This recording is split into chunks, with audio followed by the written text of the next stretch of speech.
नर्मदे हर। मैं भारत को प्रणाम करती हूँ। मेरी पहली शर्त संसद में यही थी कि मैं हिंदी में बोलूंगी। सिर्फ देना ही पुस्तक महत्व नहीं रख रहा था, उन्हें समझना भी चाहिए। उस पुस्तक में नागा हैं, अघोरी हैं, अर्थव्यवस्था है। तो जो हमें बांटा जा रहा है दलित के नाम पर, ब्राह्मण के नाम पर, कैसे वो ब्राह्मण के शिविर में दलित सोया, कैसे वो दलित का खाना लाया हुआ ब्राह्मण ने खाया। उत्तर प्रदेश की बेटी और विश्व प्रसिद्ध वाटर वुमेन के नाम से जाने जाने वाली शिप्रा पाठक इस वक्त IGI एयरपोर्ट पर पहुंच चुके हैं और ये तस्वीरें हम आपको दिखा रहे हैं। ये वो तस्वीरें हैं जब हिंदुस्तान की धरती पर शिप्रा पाठक पहुंचते हैं और यहाँ पर धरती माँ से आशीर्वाद लेते हैं। और यही हमारे देश की संस्कृति है।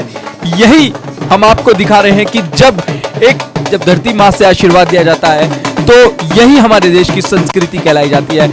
इसलिए आप इन तस्वीरों में देख सकते हैं कि किस तरीके से शिप्रा पाठक जब विदेश की धरती से IGI एयरपोर्ट पर उतरती है तो सबसे पहले उन्होंने यहाँ उतरकर उन्होंने धरती माँ को प्रणाम किया। और अब देख सकते हैं ये वो तस्वीरें हैं जब सनातन का एक परचम लहराने के बाद सनातन की इस यात्रा को लेते हुए और जो हमारे देश की संस्कृति है, हमारे देश का जो कल्चर है, उसको कैसे आगे बढ़ाया जाए, पर्यावरण से लेकर हर एक चीज में शिप्रा पाठक लगातार यहाँ पर अपना योगदान दे रही हैं।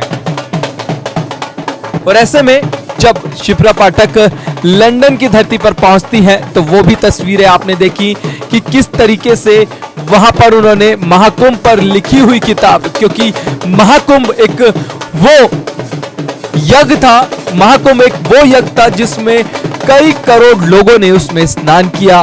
संस्कृति, वो हमारी पहचान, वो हमारे देश का सबसे बड़ा महाकुंभ था जब हजारों लाखों करोड़ों लोग उसको देखने आते थे। तो उसी को शिप्रा पाठक ने महाकुंभ के ऊपर एक किताब लिखी जिसका वर्जन इंग्लिश में वहां की संसद में लॉन्च होता है। और ये भारत के लिए बहुत गर्व की बात होती है कि जब एक भारत की बेटी एक पुस्तक लिखती है और वहां की संसद में उस किताब को लॉन्च किया जाता है।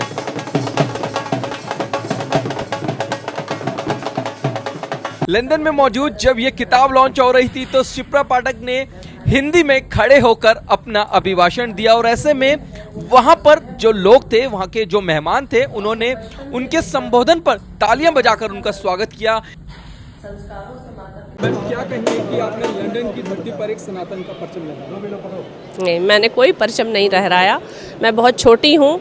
अपने भारत का परचम लहराने के लिए मेरे ऋषि मुनियों ने, मेरे भारत के सब वरिष्ठ जनों ने जो परचम हजारों साल पहले लहराया था, मैंने उस डंडे का मान रखने के लिए, उस झंडे का मान रखने के लिए बस एक कदम आगे बढ़ाया है।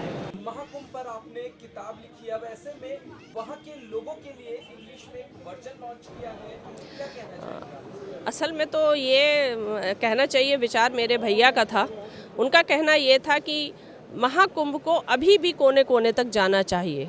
तो मैंने हिंदी में जो किताब लिखी थी और वहाँ से खबर आई तो थोड़ा जल्दबाजी में हमने अंग्रेजी संस्मरण कराया, क्योंकि सिर्फ देना ही पुस्तक महत्व नहीं रख रहा था, उन्हें समझना भी चाहिए। उस पुस्तक में नागा हैं, अघोरी हैं, अर्थव्यवस्था है, कैसे एक नाव वाले से लेके एक दुकान वाले तक का 45 दिन तक व्यापार चला, कैसे एक जो हमें बांटा जा रहा है दलित के नाम पर, ब्राह्मण के नाम पर, कैसे वो ब्राह्मण के शिविर में दलित सोया, कैसे वो दलित का खाना लाया हुआ ब्राह्मण ने खाया। तो कोई नहीं दिख रहा था कि कौन सी जाति है, कौन सा क्या है, एक धर्म एक संस्कृति के नीचे सब थे। तो मुझे वो इंग्लिश में इसलिए लिखनी थी कि भारत की जो नेगेटिव बातें हैं, हम जातियों में बटे हुए हैं, हम ऊंच नीच व्यवस्था में बटे हुए हैं, हम पाखंडी भी हैं, इन सब को सिरे से नकारा जाए और समझा जाए। तो केवल एकमात्र कुंभ ही ऐसा घटना मुझे लगी जिसके द्वारा मैं इन सारे बिंदुओं पर बात कर सकती हूँ। अभी तक इस बुक की कितनी आपको किताबें? लगभग 1000 किताबों का अभी ऑर्डर आया है और देखते हैं आगे कैसे जाएगा। तो आगे किस तरीके से आप इसको लेकर चलेंगे? नहीं, सनातन को लेकर नहीं चलना होता है। हम सब हिंदू हैं, हमें वास्तविक रहना है। जब हम कहते हैं लेकर चलना होता है तो इसका मतलब आप कोई दूसरा धर्म अपनाने चले हो, आपको किसी और का झंडा लेके चलना है।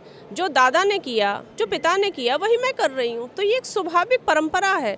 इसको ये कहना कि झंडा उठाना है, नहीं। जैसे आप नहाते हैं, जैसे आप खाते हैं, जैसे आप माँ के पैर छूते हैं, ऐसे ही हमें भारत माता के पैर छूने हैं। ये एक स्वाभाविक परंपरा है। भारत से लंदन आप गए सनातन का संदेश लेके, लंदन से क्या संदेश लेके वापस भारत आए? मुझे सदैव बहुत पॉजिटिव देखने की आदत है। मैंने लंदन से 2-3 चीज़ें सीखी कि जो नागरिक हैं वो सब कुछ इतने कर्मठ हैं कि वो किसी डर में आज्ञा का पालन नहीं करते हैं। वो कर रहे हैं क्योंकि उन्हें लगता है कि यही हमारे देश की तरक्की है, सो हमें अनुशासन मानने हैं। साथ ही सरकार ने भी इतनी नियंत्रण रखा है कि एक गलती का मतलब है आर्थिक हानि और बड़ी गलती का मतलब है आपके जीवन की हानि। सो सरकार और नागरिकों का समन्वय इतना अच्छा है कि मैं चाहती हूँ वो इम्प्लीमेंट होना चाहिए। दूसरी बात, वहाँ मैंने जितने बजे भी कमरे का पर्दा हटाया, रात को 2 बजे या दिन के 2 बजे, सब पैदल चल रहे हैं। आप सोचिए पर्यावरण के लिए कितनी अच्छी बात है।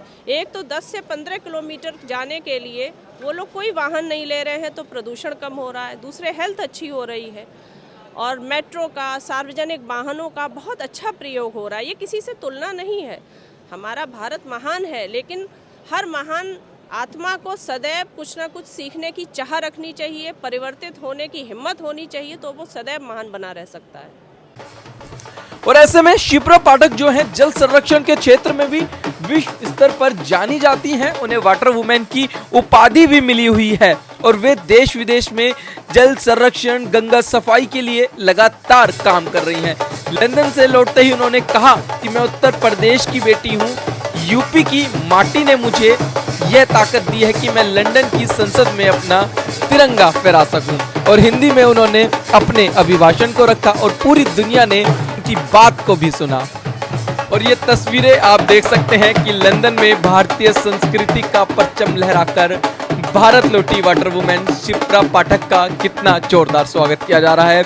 ये तस्वीरें हम आपको इंदिरा गांधी इंटरनेशनल एयरपोर्ट से तस्वीरें दिखा रहे हैं कि जब नारों से स्वागत किया जा रहा है, भारत माता के उद्घोष से उनका स्वागत किया गया। और ऐसे में आप देख सकते हैं कि किस तरीके से वो जब धरती पर उतरती हैं, भारत की इस धरती पर कदम रखती हैं, तो किस तरीके से इस धरती माँ को उन्होंने प्रणाम किया। उत्तर प्रदेश की बेटी, विश्व प्रसिद्ध water women of India Shipra Pathak ने एक बार फिर से देश का नाम रोशन किया है। ब्रिटेन की संसद में नई किताब महाकुंभ का वहां पर विमोचन किया जाता है और आप देख सकते हैं कि उस विमोचन के बाद स्वदेश लौटती हैं। दिल्ली के इंदिरा गांधी इंटरनेशनल हवाई अड्डे पर उनका ये आप देख सकते हैं कि किस तरीके से जोरदार स्वागत किया जा रहा है। यहाँ पर फूल मालाओं से, तिरंगे झंडे से उनका यहाँ तमाम लोग अभिवादन कर रहे हैं, चरण स्पर्श कर रहे हैं, क्योंकि ऐसे में एक जो उन्होंने सनातन को लेकर चल रही हैं, सनातन एक हमारी संस्कृति है, उसको लेकर जब शिप्रा पाठक ने विदेश की धरती पर परचम लहराती हैं, विदेश की धरती पर अपनी भारत की संस्कृति को रखती हैं कि हमारे आखिरकार भारत की संस्कृति है क्या, उसको किताब के जरिए वहां के लोगों तक पहुंचाती हैं और इंग्लिश में उसका वर्जन लॉन्च करती हैं। तो ऐसे में हमारे देश के लिए कितनी गौरव की बात है कि एक उत्तर प्रदेश की रहने वाली बेटी वहां पर इस देश का, भारत का नाम रोशन करती हैं।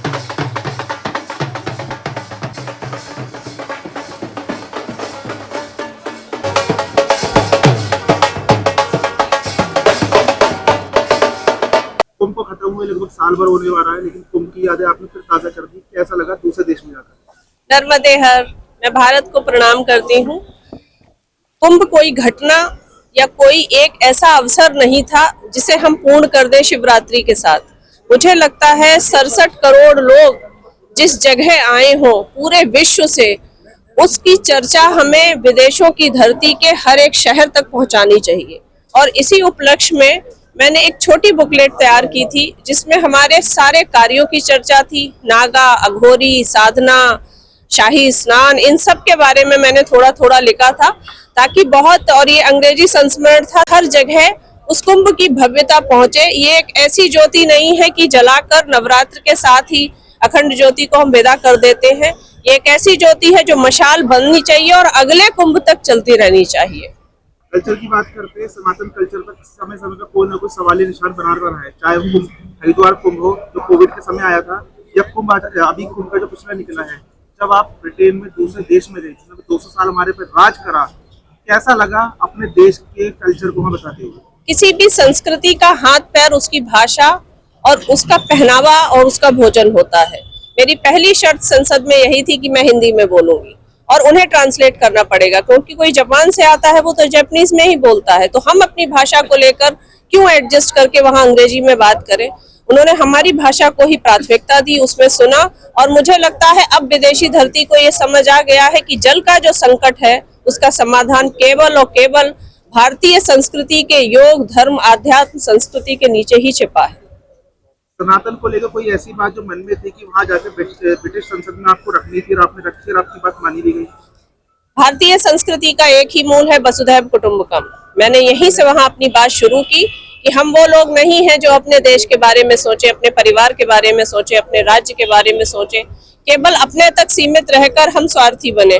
हमारी जो मूल संस्कृति है वो वसुधैव कुटुंबकम की है, जिसके अंतर्गत हम पूरे विश्व को अपना परिवार मानते हैं। तो जब एक पहल भारत की ओर से लंदन के लिए हुई है कि हम तैयार हैं यहाँ आपका सहयोग करने को, तो उनकी तरफ से भी एक पहल होनी चाहिए।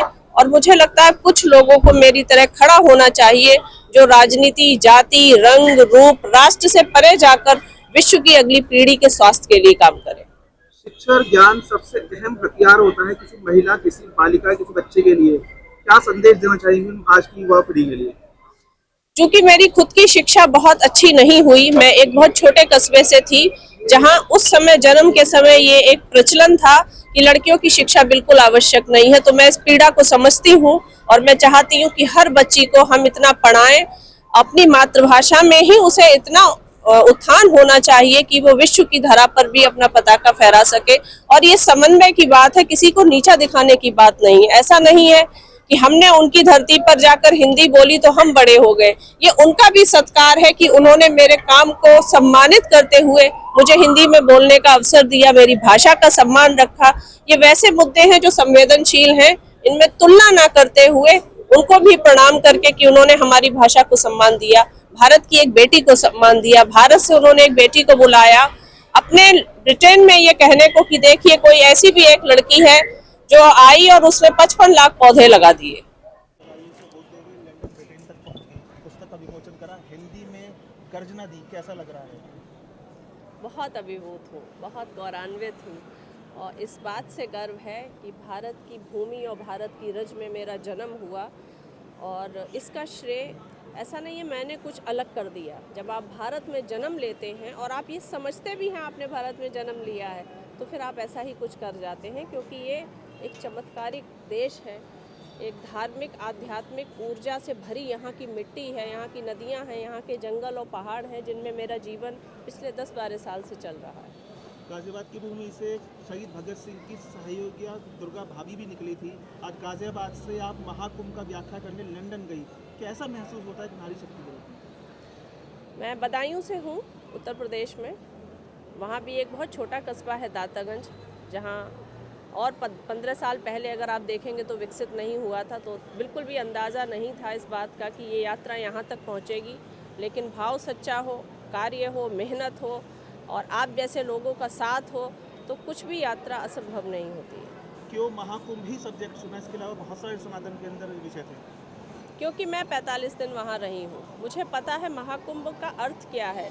ये एक ऐसा आध्यात्मिक, एक ऐसा शक्ति कुंज है जिससे अगर आप समझ लेंगे तो शायद वर्षों वर्षों निकल नहीं पाएंगे। यही कारण है कि वो नागा जो गुप्त रहते हैं, वो अघोरी जो दिखाई नहीं देते, वो कुंभ के कुंभ आते हैं, शक्तियाँ अर्जित करते हैं और कहीं चले जाते हैं। मतलब जो गुप्त रहता है वो भी उजागर हो जाता है कुंभ में।